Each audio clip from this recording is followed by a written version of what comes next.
Hello guys, আজকে আমরা late এবং লেটস দিয়ে কিভাবে ট্রান্সলেশন করে তা আজকে আমরা শিখব। আমরা এখন প্রথমেই দেখি লেটের ব্যবহার।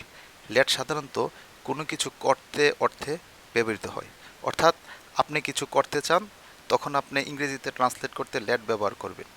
যেমন, আমাকে খাইতে দাও, লেট মি ইট। তাকে যেতে দাও, লেট হিম গো, অথবা লেট হার গো। আমরা ছেলেদের ক্ষেত্রে হিম ব্যবহার করি আর মেয়েদের ক্ষেত্রে হার ব্যবহার করি। তাদেরকে শেষ করতে দাও, লেট দেম ফিনিশ।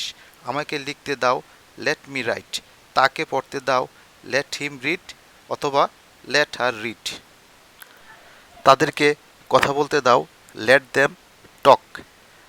আমাকে রান্না করতে দাও, লেট মি কুক। এখন আমরা দেখব লেটসের ব্যবহার।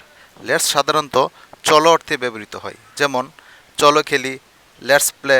চলো বাজারে যাই, লেটস গো টু মার্কেট। চলো সিনেমা দেখি, লেটস ওয়াচ মুভি। চলো গল্প করি, লেটস গসিপ। চলো প্রতিবাদ করি, লেটস প্রটেস্ট। চলো রক্তদান করি, লেটস ডোনেট ব্লাড।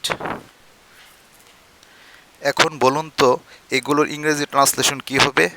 নিচের কমেন্ট বক্সে লিখে উত্তরগুলো জানান। Thanks for watching.